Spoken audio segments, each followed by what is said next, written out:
제2절 부활섭리 1.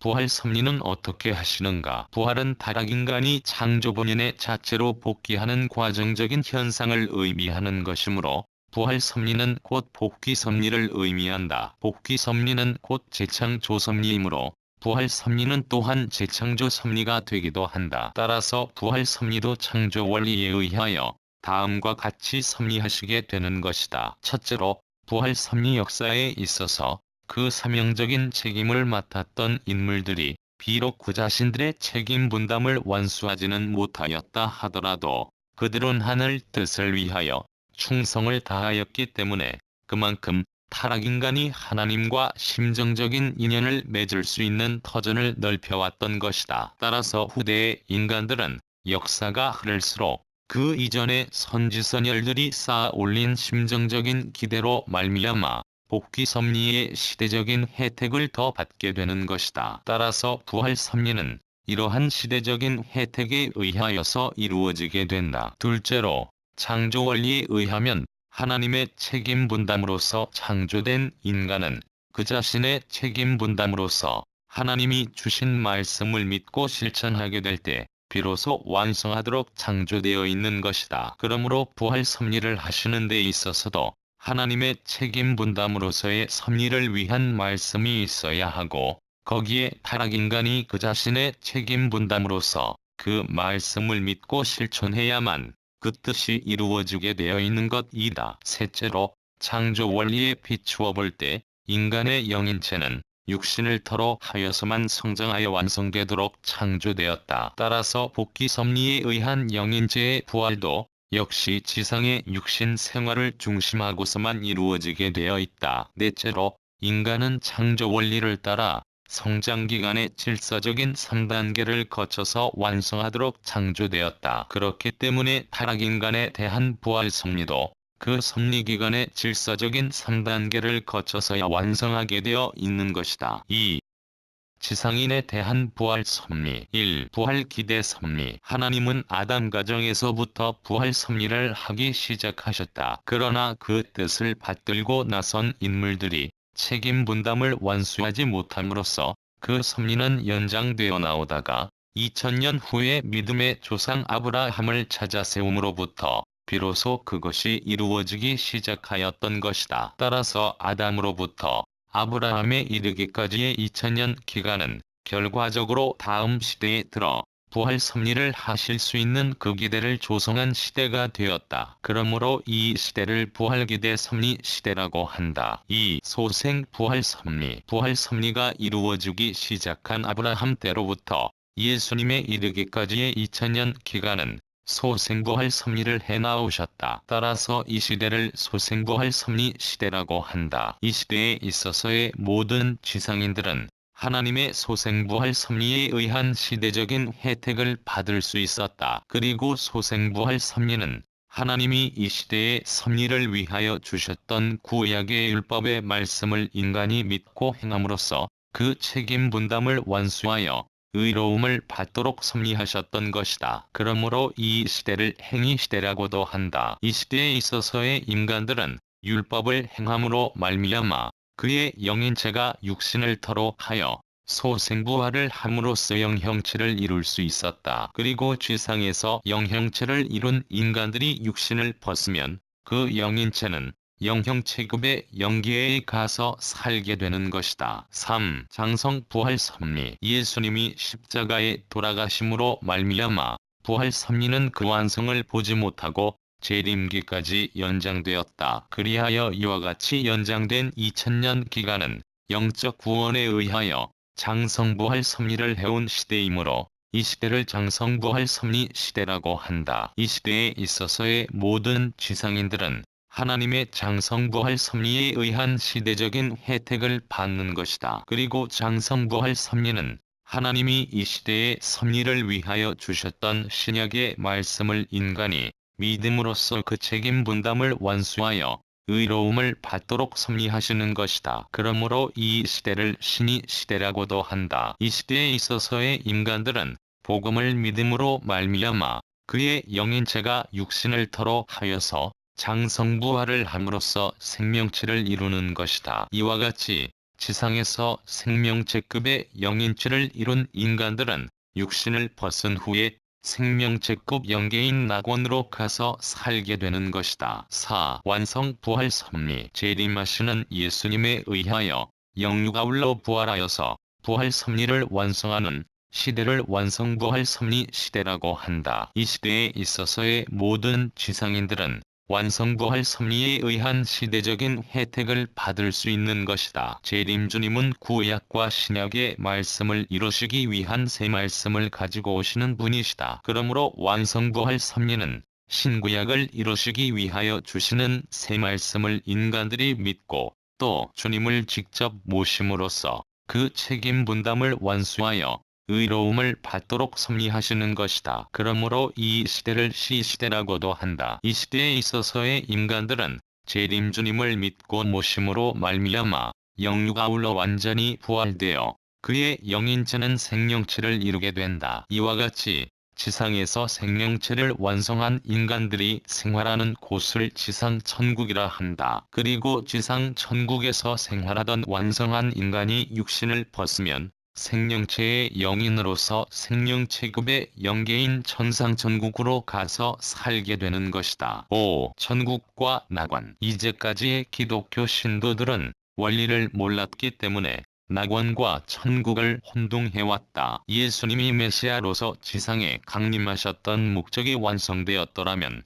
그때에 이미 지상 천국은 이루어졌을 것이었다. 그리고 이 지상 천국에서 생활하던 완성한 인간들이 육신을 벗고 생명체를 완성한 영인체로서 영계에 갔더라면 천상 천국도 그때에 이루어졌을 것이었다. 그러나 예수님이 십자가에 돌아가심으로 말미암아 지상 천국이 이루어지지 않았기 때문에 지상의 생명체를 완성한 인간은 나타나보지도 못하고 말았다. 따라서 오늘날까지 생명체의 영인들이 생활하도록 창조된 천상천국에 들어간 영인은 하나도 없다. 그렇기 때문에 천상천국은 아직도 그대로 비어있는 것이다. 이것은 곧 그 주민이 되어야 할 인간을 중심 삼고 보면 아직 천상천국이 완성되지 않았다는 이야기도 된다. 그러면 어찌하여 예수님은 자기를 믿으면 천국에 들어간다고 하셨던가? 그것은 예수님이 지상에 오셨던 본래의 목적이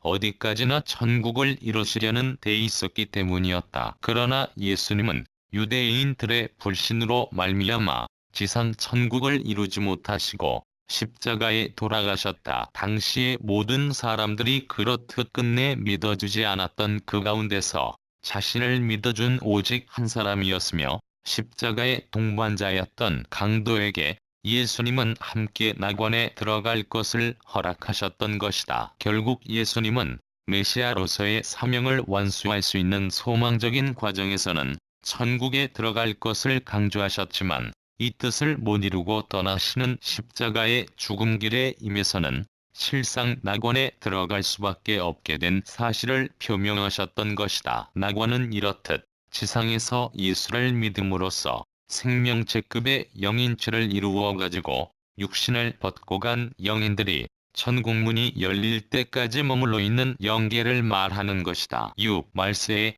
일어나는 영적인 현상. 장성기 완성급에서 타락되었던 인간이 복귀 섭리에 의하여 소생 구약 시대를 지나 장성 신약 시대의 완성급까지 복귀되어 인간 시조가 타락되기 전의 입장으로 돌아가는 시대를 말세라고 한다. 이 시대는 아담과 해와가 타락되기 직전 하나님과 일문일답하던 그때를 세계적으로 복귀하는 시대이므로 지상에는 영통하는 사람들이 많이 나타나게 되는 것이다. 말세에 하나님의 영을 많이 부어주심하고 약속하셨던 것은 바로 이러한 원리적인 근거에 의하여서만 그 이유가 해명되는 것이다. 말세에는 너는 주라는 계시를 받는 사람들이 많이 나오게 된다. 그리고 흔히 이러한 사람들은 자기가 재림주인 줄로 알고 바른 길을 찾아가지 못하게 되는 경우가 많은데 그 이유는 어디에 있는가? 원래 하나님은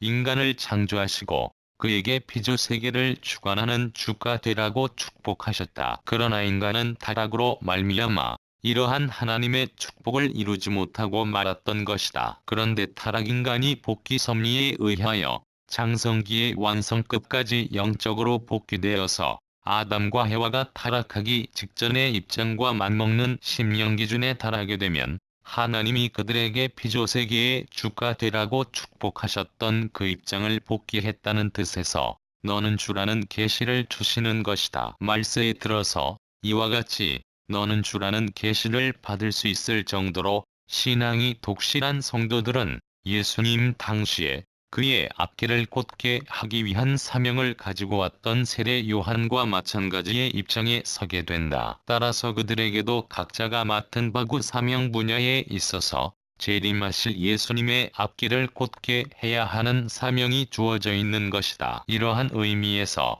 그들은 각자의 사명 분야에 있어 재림 주님을 위한 시대적인 대신 사명자로 택함받은 사람들이기 때문에 그들에게도 주라는 계시를 내려주시는 것이다. 영통인들이 너는 주라는 계시를 받았을 때 이와 같은 원리적인 사정을 알지 못하여 자기가 재림주인 것으로 잘못 알고 행동하다가는 그는 반드시 적그리스도의 입장에 서게 된다. 말세 적그리스도가 많이 나타나리라고 예언하신 이유는 실상 여기에 있는 것이다. 영통인들은 모두 제각기 통하고 있는 영계의 계위와 계시의 내용이 서로 다르기 때문에 피차가 상충적인 혼란 속에 빠지게 되는 것이 보통이다. 영통인들은 사실상 모두 동일한 영계를 찾아 나아가고 있는 것이지만 그것을 대하고 있는 각자의 환경, 위치, 특성, 지능, 심령의 정도 등이 서로 다르기 때문에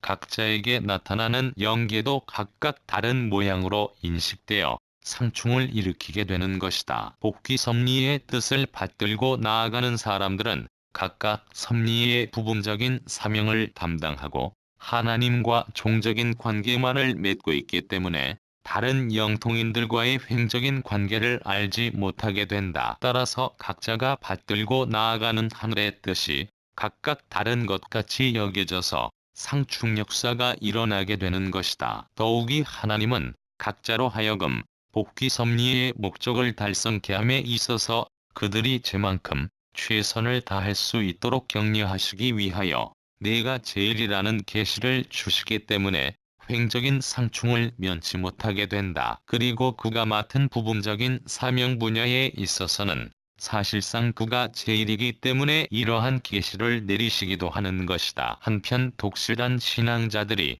아담과 해와의 타락 직전의 심령 기준까지 성장하여 영통하게 되면 아담과 해와가 넘지 못하고 타락한 것과 같은 시험으로 인하여 타락되기 쉬운 입장에 처하게 된다. 따라서 원리를 모르는 한 이러한 입장을 극복하기란 대단히 어려운 것이 사실이다. 오늘에 이르기까지 많은 도인들이 이 시험에 고비를 넘지 못하고 오랫동안 수도한 공적을 일조일석에 허사로 돌려보내곤 한 것은 참으로 애석한 일이라 아니할 수 없는 것이다. 그러면 영통인들의 이러한 혼란을 어떻게 하면 막을 수 있을 것인가? 하나님은 복귀 섭리의 목적을 빨리 이루시기 위하여 그 섭리의 과정에 있어서 부분적인 사명을 수많은 사람들에게 분담시켜 그 개체들을 종적으로만 대하여 나오시기 때문에 위에서 논한 바와 같이 모든 영통인들은 상호간의 횡적인 상충을 면하기 어렵게 되어 있는 것이다. 그러나 결국 역사의 종말기에 이르면 그들 각자의 사명이 모두 복귀 섭리의 동일한 목적을 위하여 하나님께로부터 분담되어진 것이었음을 다 함께 깨닫고 서로 횡적인 관계를 맺음으로써 하나로 결합하여 복귀 섭리의 전체적인 목적을 이루게 하시는 새로운 진리의 말씀을 주시게 되는 것이다. 그때의 모든 영통인들은 자기 것만이 하나님의 뜻이라고 해온 고집을 버리고 보다 고차적이며 전체적인 진리의 말씀 앞에 나와 자기 자신의 섭리적인 사명과 위치를 바로 깨달아야만 횡적인 상충에서 일어났던 지난날의 모든 혼란을 극복할 수 있는 동시에 각자가 걸어온 신앙 노정에 대한 유종의 미를 거두게 될 것이다. 7. 첫째 부활. 첫째 부활이라 함은 하나님의 복귀 섭리 역사가 시작된 이후 재림 역사에 의하여서 맨 처음으로 인간이 원죄를 벗고 창조 본연의 자아를 복귀하여 창조 목적을 이루게 하는 부활을 말하는 것이다. 따라서 모든 기독교 신도들의 유일한 소망은 첫째 부활에 참여하는 데 있는 것이다. 그러면 어떠한 사람들이 여기에 참여할 수 있을 것인가? 재림주님이 강림하시게 될 때 맨 먼저 그를 믿고 모시고 따라 복귀 섭리 노정의 전체적이며 또한 세계적인 당감 조건을 세우시는 그의 일을 협조함으로써 모든 인간에 앞서 먼저 원죄를 벗고 생명 체급 영인체를 이루어 창조 목적을 완성한 사람들이 여기에 참여하게 되는 것이다. 다음에 우리는 성경에 표시된 14만 4천 무리라는 것은 무엇을 뜻하는 것인가 하는 사실을 알아보기로 하자. 예수님이 재림하셔서 복귀 섭리를 완수하시기 위하여는 복귀 섭리 노정에 이어서 하늘 뜻을 받들고 나오다가 자기의 책임 분담을 완수하지 못함으로써 사탄의 침범을 당하였던 모든 성현들의 입장을 당감복귀할 수 있는 대신자들을 재림주님이 그 일대에서 횡적으로 찾아 세워 사탄 세계에 대한 승리의 기대를 닦아놓지 않으면 아니 되는 것이다. 이와 같은 목적으로 재림주님이 오셔서 찾아 세워야 할 성도들의 그 전체 수가 바로 요한계시록 14장 1절 내지 4절과 요한계시록 7장 4절에 기록되어 있는 14만 4천 무리인 것이다. 하나님의 복귀 섭리 노정에 있어서 가정복귀의 사명자였던 야곱은 12자식을 중심하고 출발하였고 민족 복귀를 위하여 출발하였던 모세는 12지파를 거느렸는데 이 각 지파가 다시 12지파형으로 번식하면 144수가 된다. 세계복귀의 사명자로 오셨던 예수님은 영유가 울러 이 144의 수를 당감복귀하시기 위하여 12제자를 세우셨으나 십자가에 돌아가시게 되어 영적으로만 이것을 당감복귀하여 나오셨다. 그러므로 사탄에게 내주었던 노아로부터 야곱까지의 종적인 12대를 횡적으로 당감복귀하기 위하여 야곱이 12자식을 세웠던 것과 같이 재림주님은 초림 이후 영적으로만 144지파형을 세워 나왔던 종적인 섭리노정을 영유가 울러 횡적으로 일시에 당감복귀하시기 위하여 144의 수에 해당하는 일정한 필요 수의 성도들을 찾아 세우셔야 하는 것이다. 3. 영인에 대한 부활 섭리 1. 영인들이 재림부활하는 이유와 그 방법. 창조 원리에 의하면 인간의 영인체는 하나님으로부터 받아들이는 생소와 육신으로부터 공급되어지는 생명 요소의 수수작용에 의하여서만 성장하도록 창조되었다. 그렇기 때문에 영인체는 육신을 떠나서는 성장할 수 없으며 또한 부활할 수도 없는 것이다. 따라서 이미 지상의 육신 생활에서 완성하지 못하고 타계해버린 영인들이 부활하기 위하여는 지상에 재림하여서 자기들이 지상의 육신 생활에서 이루지 못하였던 그 사명 부분을 육신 생활을 하고 있는 지상의 성도들을 협조하여 그것을 이루게 함으로써 지상인들의 육신을 통하여 대신 이루어 맞추어야 하는 것이다. 유다서 1장 14절의 끝날에 주님과 함께 수만 성도가 임하리라고 말씀하신 이유는 여기에 있는 것이다. 그러면 영인들은 어떤 방법으로서 지상인으로 하여금 뜻을 이루도록 협조하는가? 지상의 성도들이 기도 및 기타 영적인 활동을 하는 가운데 영인들의 상대가 되면 그 영인들은 재림하여서 그 지상인들의 영인체와 상대 기준을 조성하여 역사하게 된다. 그리하여 그 영인들은 지상인들로 하여금 불을 받게 하고 병을 고치게 하는 등 여러 가지의 능력을 행하게 한다. 그뿐 아니라 입신 상태에 들어가서 영계의 사실을 보고 듣게도 하고 혹은 계시와 묵시에 의하여 예언을 하기도 하며 그 심령에 감명을 주는 등 여러 면에 걸쳐 성신의 대신 역사를 함으로써 지상인으로 하여금 뜻을 이루어 나아가도록 협조하는 것이다. 2. 기독교를 믿고 간 영인들의 재림부활 1. 장성 재림부활 지상에서 율법을 지킴으로써 하나님을 열심히 섬기고 간 구약시대의 영형체급 영인들은 메시아 강림 후에 전부 지상에 재림하여서 지상 성도들로 하여금 뜻을 이루어 생명체급의 영인체를 완성할 수 있도록 협조하였다. 이렇듯 재림 협조한 그 영인들도 그들의 협조를 받은 지상의 성도들과 동일한 혜택을 받아 함께 생명체를 이루어 가지고 낙원에 들어가게 되었던 것이다. 우리는 이것을 장성재림부활이라고 한다. 이에 관한 신뢰를 성경 가운데 들어보기로 하자. 마태복음 17장 3절에 엘리야가 영인체로서 예수님과 그의 제자들 앞에 나타난 데 대한 기록이 있는 것을 보면 엘리야는 그대로 영계에 있는 것이 확실하다. 그런데 마태복음 17장 12절을 보면 예수님은 지상에서 생활하고 있는 세례 요한을 가리켜 엘리야라고 하신 것이다. 예수님이 이렇게 말씀하신 이유는 엘리야가 세례 요한에게 재림하여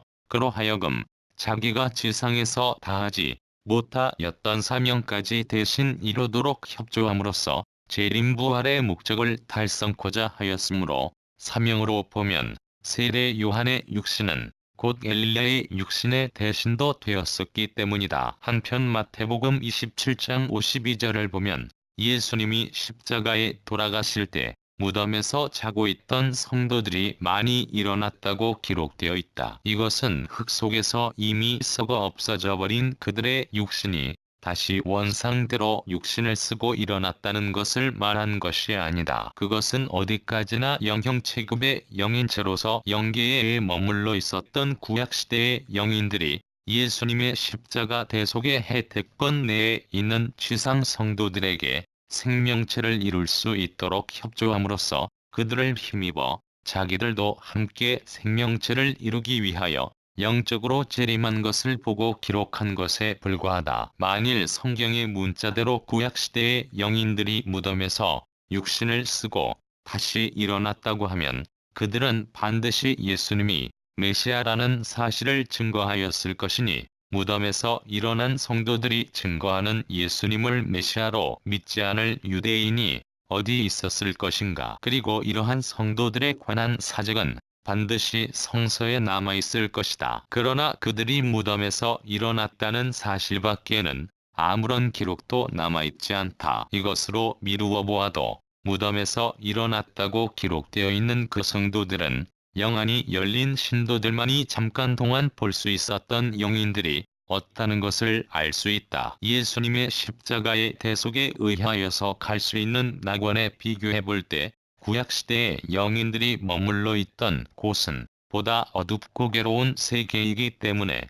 이것을 무덤이라고 하였던 것이다. 이 완성 재림부활 신약시대의 지상에서 예수님을 믿고 낙원으로 간 생명체급의 영인들은 메시아가 재강림하신 후 전부 지상에 재림하게 된다. 그리하여 그 영인들은 지상의 성도들로 하여금 재림하신 예수님을 믿고 모셔 생명체급의 영인체를 완성할 수 있도록 협조함으로써 그들도 동일한 혜택을 받아서 생명체를 이루게 되는 것이다. 그리하여 이 지상의 성도들이 육신을 벗고 천국으로 들어가게 될 때에 그 영인들도 그들과 함께 천국으로 들어가게 되는 것이다. 이러한 부활 섭리를 완성재림부활 섭리라고 한다. 이와 같은 섭리를 두고 볼 때에 영인들이 지상인들을 협조하는 것은 말할 것도 없고, 결과적으로 보아 지상인들도 영인들의 부활 역사를 협조한다는 사실을 우리는 또한 알 수 있게 되는 것이다. 히브리서 11장 39절 이하에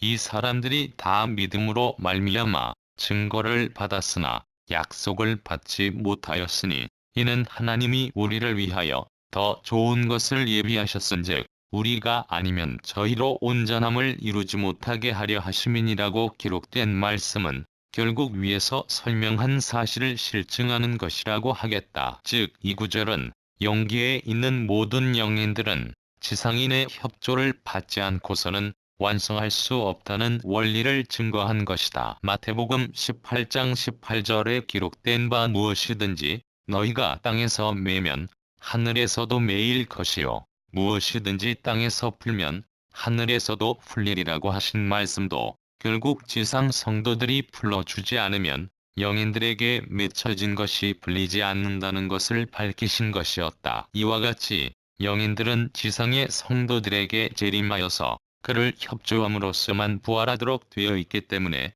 마태복음 16장 19절에서 보는 바와 같이 천국문의 열쇠를 지상 성도들의 대표로 베드로에게 주시어 그로 하여금 천국문을 지상에서 열도록 하셨던 것이었다. 3. 낙원 이외의 영인들의 재림부활. 먼저 기독교 이외의 타종교를 믿고 간 영인들은 어떻게 하여서 재림부활하는가를 살펴보기로 하자. 인간들끼리 어떠한 목적을 공동으로 이루려면 반드시 서로 상대 기준이 조성되어야 하는 것과 같이 지상 인간과 영인들도 공동으로 복귀 섭리의 한 목적을 이루기 위하여는 서로 상대 기준을 조성하지 않으면 아니 된다. 그러므로 부활을 위하여 재림하는 영인들은 자기들이 지상에 생존하였을 때에 신봉하였던 것과 같은 종교를 믿고 있는 지상인 중에서 그 대상이 될 수 있는 신도를 택하여 가지고 그에게 재림한다. 그리하여 복귀 섭리의 목적을 이루어 나갈 수 있도록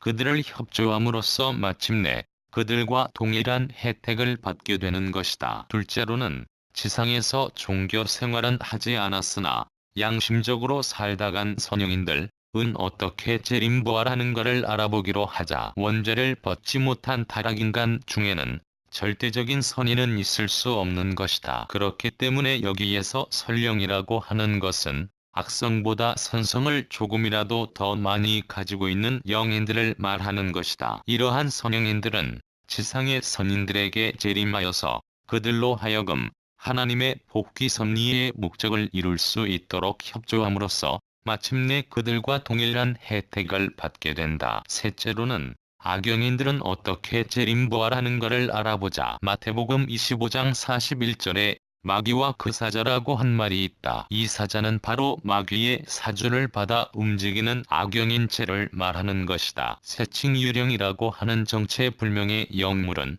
바로 이러한 악영인체들을 말한다. 그런데 이러한 악령들도 역시 재림하여 가지고 시대적인 혜택을 받게 되는 것이다. 그러나 악영인들의 역사가 모두 다 재림부활의 혜택을 받을 수 있는 결과를 가져오는 것은 아니다. 그 역사가 결과적으로 하나님이 벌로써 지상인의 죄를 청산하려 하셨던 것에 대한 단감 조건으로 세워졌을 때 비로소 그 악영인들은 재림부활의 혜택을 받게 되는 것이다. 그러면 악령의 역사가 어떻게 하늘을 대신하여 심판의 행사를 한 결과를 가져올 수 있을 것인가? 여기에 신뢰를 하나 들어보자. 이제 복귀 섭리의 시대적인 혜택으로 말미암아 가정적인 혜택권으로부터 종족적인 혜택권으로 옮겨질 수 있는 한 지상인이 있다고 하자. 그러나 이 사람에게 자기 자신이나 혹은 그 선조가 지은 어떠한 죄가 남아있으면 그에 해당하는 어떠한 단감 조건을 세워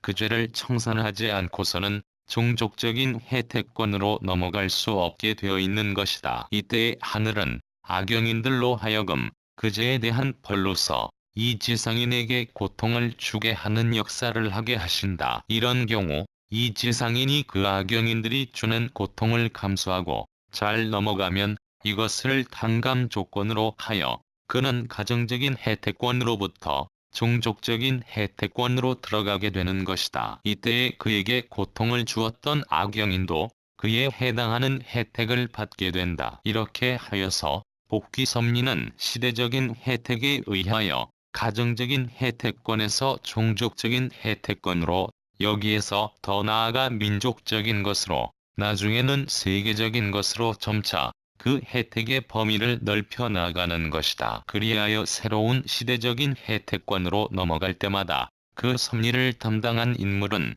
반드시 그 자신이나 혹은 그 선조들이 지은 죄에 대한 단감 조건을 세워서 그것을 청산하지 않으면 아니 된다. 그리고 이렇게 악령들의 역사로서 지상인의 단감 조건을 세우게 하는 경우 거기에는 다음과 같은 두 가지의 방법이 있다. 첫째로는 악영인으로 하여금 직접 그 지상인에게 접하여 역사하게 함으로써 그 지상인이 스스로 청산해야 할 죄에 대한 단감 조건을 세워 나아가게 하는 방법이다. 둘째로는 그 악영인, 이 어떤 지상인에게 직접 역사하려는 것과 동일한 정도의 범죄를 행하려는 다른 지상의 악인에게 그 악영인을 재림하게 하여서 그 악인으로 하여금 실체로서 그 지상인에게 악의 역사를 하게 함으로써 그 지상인이 스스로 청산해야 할 죄에 대한 단감 조건을 세워 나아가게 하는 방법이다. 이러한 경우 그 지상인이 이 악령의 역사를 당연한 것으로서 기쁘게 받아들이게 되면